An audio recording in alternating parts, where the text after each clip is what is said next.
आज हम बहुत इम्पोर्टेंट टॉपिक करने वाले हैं डीएनए रेप्लिकेशन के ऊपर। देखो, डीएनए रेप्लिकेशन के लिए जो है हमें पता है डीएनए पॉलीमरेज चाहिए होता है। डीएनए पॉलीमरेज को डीएनए पॉल भी लिखते हैं, ठीक है।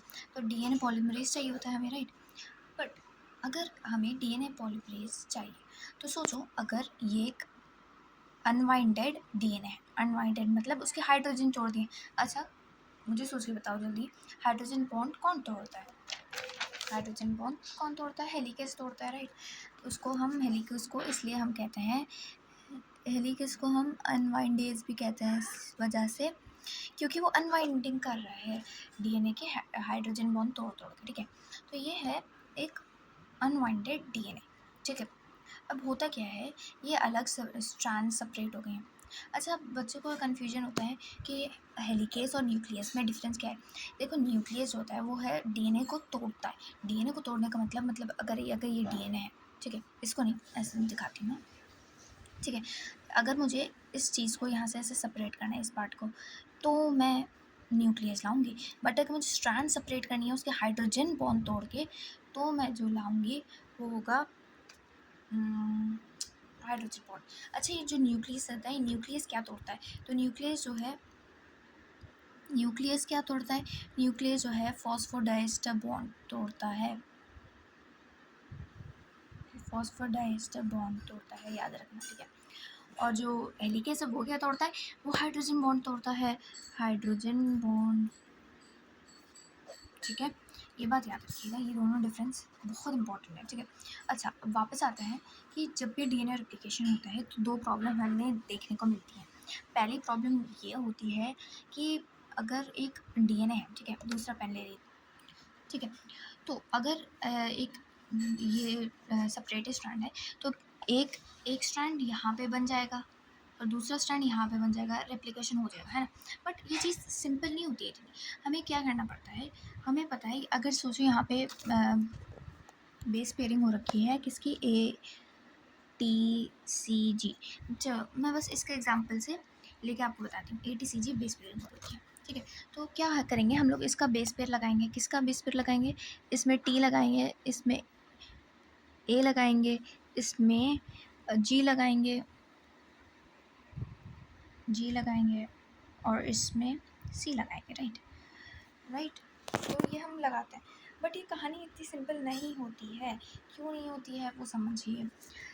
ये कहानी इसलिए सेम नहीं होती है, मतलब ऐसी सिंपल नहीं होती है, क्योंकि हमें पता है ये जो दो बेस पेयर्स हैं, है ना, ये एक बेस पेयर बना, इन दोनों के बीच में बॉन्ड बनेगा, और इन दोनों के बीच में भी तो बॉन्ड बनेगा, है ना।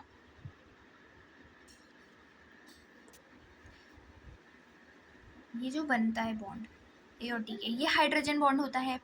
बट ये जो बॉन्ड होता है इन दोनों के बीच में, ये होता है फॉस्फोडाइस्टर बॉन्ड। तो वैसे ही इस वाले न्यूक्लियोटाइड को भी तो फॉस्फोडाइस्टर बॉन्ड बनाना चाहिए। ऐसे हवा में कैसे लटका दिया आपने?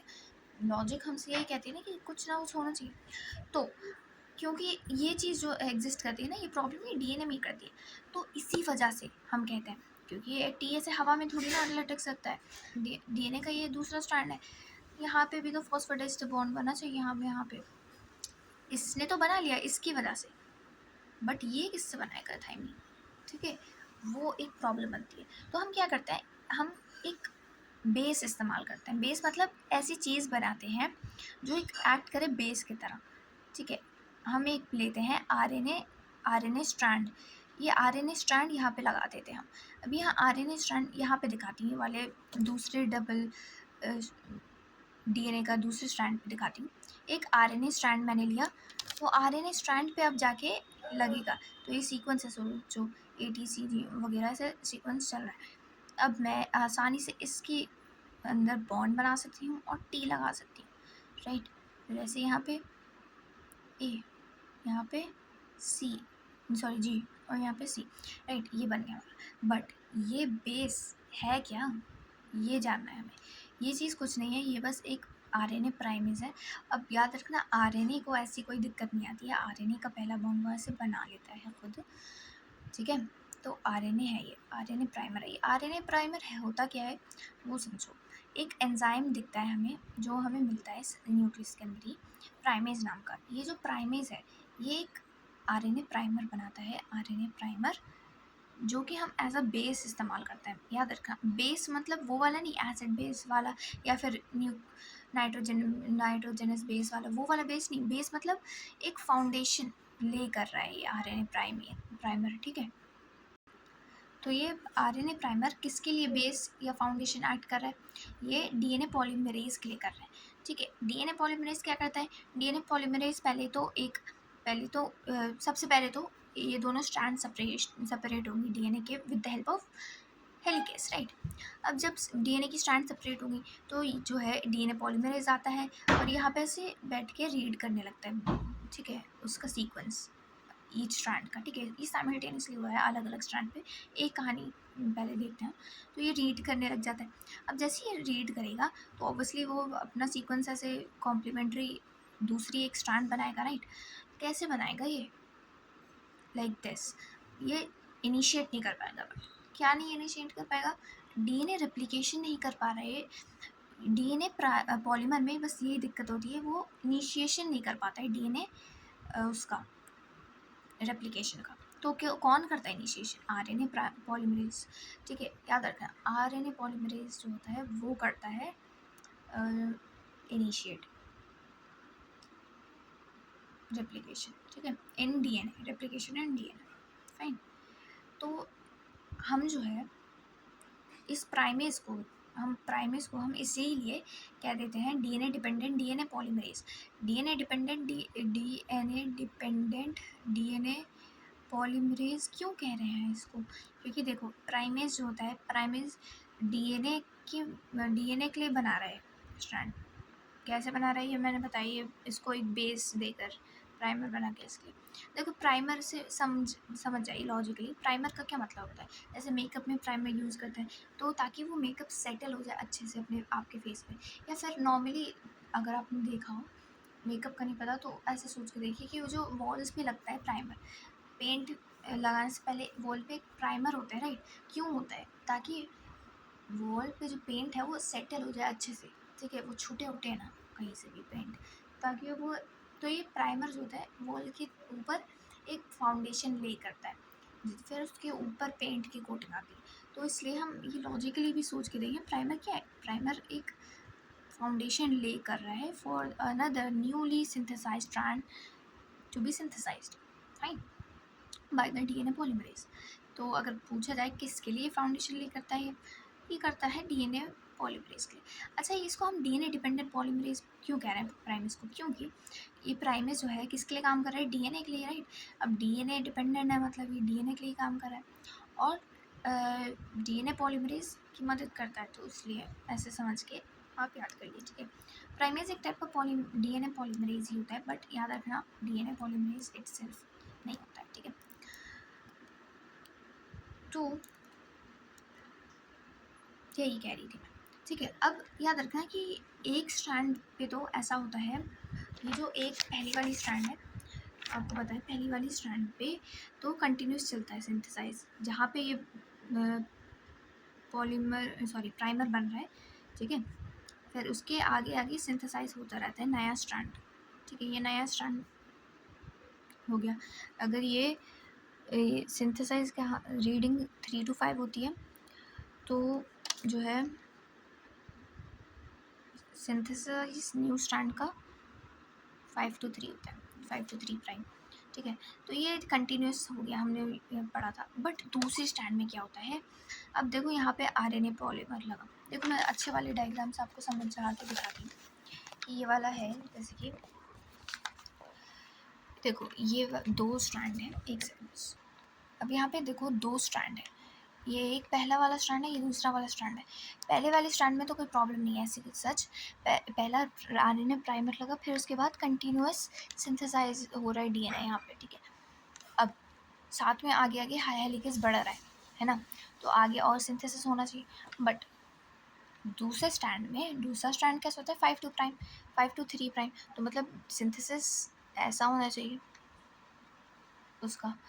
तो ऐसा होने की वजह से सिंथेसिस, सोचो यहाँ पे अगर हेलिकेस वर्क नहीं किया है, यहाँ पे अभी यहाँ पे हाइड्रोजन बॉन्ड एग्जिस्ट करते हैं, तो इतना पार्ट बस करके देखो, तो इसमें जो है आरएनए प्राइमर सबसे पहले यहाँ आएगा। क्यों? क्योंकि सिंथेसिस इस डायरेक्शन में होगी यहाँ पे, क्योंकि यहाँ पे कॉम्प्लीमेंट्री स्ट्रैंड बनता है ना।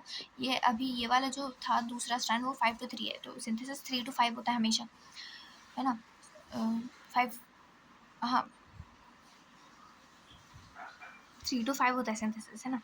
पहले वाले स्ट्रैंड में भी देखो 3 to 5 रीडिंग हो रही थी, 3 to 5 बन रहा था, कंटिन्यूस हो रहा था काम। बट यहाँ पे जो है 5 to 3 स्टैंड है, तो 3 to 5 करने के लिए सोचो यहाँ पे नहीं है, तो पहला तो आरएनए प्राइमर यहाँ पे आएगा, तो सिंथेसिस इतना होगा। बट अब सोचो हेलिकेस आगे काम कर गया, यहाँ के हाइड्रोजन बॉन्ड टूट गए सारे, तो हमें इस एरिया के लिए अगेन एक और आरएनए प्राइमर चाहिए होगा, तो वापस बन गया आरएनए प्राइमर। तो ऐसे फिर ऐसे ही होता रहेगा, ठीक है। बट अब दूसरी प्रॉब्लम, दूसरा एक सोच है कि अब ये तो डीएनए था, बट ये प्योर डीएनए कैसे हो गया, क्योंकि बीच बीच में आरएनए नज़र आ रहे हैं यहाँ पे, है ना। तो क्या होता है, ये बाद में हम न्यूक्लियस की मदद से ये आरएनए काट देते हैं, ठीक है। न्यूक्लियस की मदद से इन आरएनए को काट देते हैं, और इन आरएनए को काटने के बाद जो है जो डीएनए पॉलीमरेज है, अब वो जो गैप आया क्रिएट हुआ है इसकी वजह से, वो वापस सिंथेसाइज कर लेगा यहाँ पे, ठीक है। फॉर एग्जांपल जैसे मैंने यहाँ से देखते हैं, जैसे यहाँ पे ये हटाया मैंने, नहीं यहाँ से नहीं, ये थोड़ा स्पेशल केस है, इसको बाद में क्लियर। ये वाला देखते हैं बीच में, वही वाला, इसका आधे ने हटाया। आप कह रहे ये अगेन याद रखना, ये जो है जो दूसरा स्ट्रैंड है, ये दूसरा स्ट्रैंड डिसकंटिन्यूस मैनर में बन रहा है। देखो ये जुड़े नहीं आपस में, ये डिसकंटिन्यूस मैनर में बन रहा है, जुड़ने के बाद एंड में होता है, ठीक है। तो ये जो फ्रैगमेंट में बने हैं डीएनए स्ट्रैंड्स, उनको हम ओकाज़ाकी फ्रैगमेंट्स कहते हैं, राइट। तो ये जो ओकाज़ाकी फ्रैगमेंट्स है, इनको लाइगेज की मदद से लास्ट में जोड़ा भी जाता है, बट यहाँ बीच बीच में आरएनए है, तो पहले तो न्यूक्लियस की मदद से इन आरएनए को काट के हटाना पड़ेगा, राइट। अब हटा के लाइगेज से हम जोड़ देंगे ये सारे स्ट्रैंड फ्रैगमेंट्स को, ठीक है, एक साथ, ताकि एक विदाउट एनी गैप एक स्ट्रैंड बन सके डीएनए का, ये डीएनए नया डीएनए बन जाए पूरा। बट अब बात यह है कि आपके दिमाग में सवाल आ सकता है कि ये बीच में तो गैप है, तो अगेन ये हवा में बनाएगा बॉन्ड? नहीं भाई, अब बेस है ऑलरेडी, यहाँ पे एक स्ट्रैंड एग्जिस्ट कर रही है यहाँ पे, तो ये यहाँ से इससे चिपक जाएगा, फिर ऐसे डीएनए पॉलीमरेज इससे चिपक के एक क्रिएट कर देगा, ये जो फिल कर देगा ये गैप, ये जो आरएनए को हटाने के बाद आएगा गैप, ठीक है। अगेन यहाँ पे भी, यहाँ आरएनए को हटाया, यहाँ गैप क्रिएट हो, अब आप कहेंगे बेस किसको बनाया, अरे ये बन चुका है, अब तो आपके पास बेस, अब कोई दिक्कत नहीं है, ऐसे यहाँ पे बना लेंगे हम। बट अब यहाँ पे दूसरी प्रॉब्लम फेस होती है डीएनए रेप्लिकेशन। पहली प्रॉब्लम तो मैंने बताया, डीएनए पॉलीमरेज इनिशिएशन नहीं कर पाता है, तो किसकी मदद चाहिए होती है, प्राइमर लाने की ज़रूरत पड़ती है, RNA primer with the help of primase enzyme. अब दूसरी प्रॉब्लम जो है वो है एंड्स पे आती है। अब आप देखिए ये वाला एंड है, ठीक है। अगेन अगर आप इस आरएनए को हटाएंगे तो अगेन ये प्रॉब्लम आ रही है कि ये जो फिल होगा गैप, डीएनए पॉलीमरेज जब ये फिल करेगा अगेन सिंथेसाइज करके base pairs to fill in this gap, जब आरएनए हटा देंगे तब। बट ये अगेन हमें ये दिक्कत आ रही है जो शुरू में आ रही थी कि अब बेस किसको बनाए भाई, तो आरएनए लगे रहने नहीं में ना, तो वो डीएनए पूरा मुकम्मल नहीं हुआ। आरएनए हटने के बाद यहाँ पे एक गैप क्रिएट हो गया जो अनफिलेबल है, फिल नहीं हो पा रहा है। ये जो एंड्स हैं वो लॉस्ट हो जाते हैं, ठीक है। और ये एंड्स को हम मैंने एंड्स क्यों बोला, एंड क्यों नहीं बोला, क्योंकि ये सेम कहानी यहाँ इस पहले वाले स्ट्रैंड में प्राइमर, इसको थोड़ी ना लगे रहने देंगे, इसको भी हटाएंगे तो यहाँ पे भी गैप क्रिएट हो जाएगा, ठीक है। प्रॉब्लम जो है लॉस्ट हो जाते हैं रेप्लिकेशन। तो अब एक बहुत इंपॉर्टेंट कॉन्सेप्ट यहाँ पे बाहर निकल, भी डीएनए रेप्लिकेट होता है तो डीएनए लॉस्ट हो जाते हैं, इसलिए हम कहते हैं कि टाइम विथ कि जो डीएनए है रेप्लिकेट करे जा रहे हैं, सेल्स बन रहे होंगे, हर डीएनए भी रेप्लिकेट हो रहे होंगे, डीएनए रेप्लिकेट हो रहे हैं, तो इसका मतलब क्या, उसके एंड्स लॉस्ट हुए जा रहे हैं, लॉस्ट विथ टाइम जो मल्टीपल कॉपीज बनी जा रही हैं आपकी बॉडी में डीएनए की, वो लेस क्वालिटी होंगी, लेस इफेक्टिव होंगी, मतलब उसमें इन्फो जा रही है हर बार। डीएनए रेप्लिकेट हुआ पहली बार तो उसने लॉस्ट की इंफॉर्मेशन या एंड्स की, फिर अगेन वो करेगा तो इंफॉर्मेशन लॉस्ट कर देगा, अगेन वो रेप्लिकेट करेगा, ऐसे होता रहेगा। और यही रीज़न है we age, this is the reason why humans age. Age मतलब बुढ़ापा इसीलिए आता है, ठीक है, and it one point death, ठीक है। ये सेम वही कहानी हो रही है कि अगर आप एक एक पेपर लें, उस पर कुछ लिखा है इसलिए उसका प्रिंटिंग करें, प्रिंटिंग मशीन से प्रिंट करवाते रहें, हर कॉपी करवाते रहें, तो आप देखेंगे हर कॉपी के साथ साथ शुरू की कॉपीज़ तो सेम ही, बट एंड तक आप करवाते रहें कंटिन्यूसली, तो वो ब्लरी इफेक्ट होगा, कुछ इन्फॉर्मेशन कहीं कहीं से लॉस्ट हो जाएगी, कुछ लिखा हुआ नज़र नहीं आएगा, तो वही हो रही है, कुछ इन्फॉर्मेशन लॉस्ट हो जा रही है, ठीक है। इसे लिंक करके देखिए। अब यहाँ पे एक और कॉन्सेप्ट आता है टीलोमेरेज एंजाइम का, वो देखते हैं। तो जैसे मैंने आपको बताया कि टीलोमियर्स जो है लॉस्ट हो जाते हैं, ठीक है, ठीक है, रेप्लिकेशन के टाइम पे, बट क्या होता है कि एंजाइम्स में एक टीलोमेरेज नाम का होता है। अगर ऐसा ही होता रहा तो मतलब हम बचपन में ही बुढ़ापा आ जाएगा हमारा। तो इसको प्रिवेंट करने के लिए जो है सेल्स के पास एक टीलोमेरेज एंजाइम होता है। ये क्या करता है, ये एंड्स को रिस्टोर कर देता है। ये एंजाइम जो है वो जो लॉस्ट इन्फॉर्मेशन था उसको जो है सिंथेसाइज कर देता है एंड उसको लॉस्ट होने से बचाता है ये एंजाइम, ठीक है। अब इसका कोई मैकेनिज्म होगा वो हमारे कोर्स में नहीं है, ठीक है। अब अब जो है ये एंजाइम जो है टीलोमेरेज, ये इन एंड्स को करता है, रिप्लेस कर देता है, ठीक है, रिस्टोर कर देता है। बट एक सिग्निफिकेंट पॉइंट आता है यहाँ पे कि हर सेल हो भी सकता है, नहीं भी हो सकता है एंजाइम, ठीक है। और दूसरी कंडीशन ये है कि टीलोमेरेज कॉन्सेंट्रेशन होता है वो वेरिएबल होता है हर सेल के हिसाब से, कुछ सेल्स में ज़्यादा होता है इसका, कुछ सेल कम होता है। फॉर एग्जाम्पल सोचो स्किन सेल में इसका अमाउंट कम है, तो टीलोमेरेज एंजाइम का अगर अमाउंट कम है तो मतलब उसमें इन्फॉर्मेशन सिग्निफिकेंटली लॉस्ट हो रही है, ज़्यादा आसानी ज़्यादा रिस्टोर नहीं हो रही है, क्योंकि कॉन्सेंट्रेशन कम है टीलोमेरेज का उस सेल में, तो मतलब वो ज़्यादा रिस्टोरेशन नहीं हो रहा है उसमें, ठीक है। तो इसीलिए हम कहते हैं कि वो जो टीलोमेरेज एंजाइम है, तो स्किन सेल जो है ज़्यादा आ जाएगा उनमें, बुढ़ापा मतलब एज ज़्यादा हो जाएगी, तो skin old grieve more faster, skin cells की बात करें, ठीक है। अब यहाँ कैंसर का, कैंसरस सेल्स जो हैं, कैंसरस सेल्स में यही तो प्रॉब्लम होती है कि कैंसरस सेल्स में टीलोमरेज एक्टिविटी होती है। टीलोमरेज एक्टिविटी तो हर सेल में होती है देखो, और वैसे ही हम कहते हैं कि कैंसरस सेल्स में भी होगी, ऑब्वियसली हर सेल में होती है, कैंसरस सेल में भी होगी फिर। तो कैंसरस सेल में अगर टीलोमरेज एक्टिविटी है तो मतलब रेप्लिकेशन होता रहेगा, होता रहेगा, होता रहेगा, क्योंकि अब एक पॉइंट पे देखो, मैंने बताया था कि अगर टेलोमेरेज नहीं होता तो क्या होता, हर रेप्लिकेशन के साथ इन्फॉर्मेशन लॉस्ट होती और एक ऐसा पॉइंट आता कि सारी इन्फॉर्मेशन ख़त्म हो जाती। अब सेल को नहीं पता कि उसको रेप्लिकेट कैसे करना है, ठीक है, तो उसको नहीं पता रेप्लिकेशन अब कैसे करना है, तो मतलब अब वो सेल डेड हो जाएगी वो सेल। बट टेलोमेरेज उसको प्रिवेंट करता है इस चीज़ को। बट कैंसरस सेल्स में अगर ऐसा हो, क्या हम चाहते हैं ऐसा हो कि हर सेल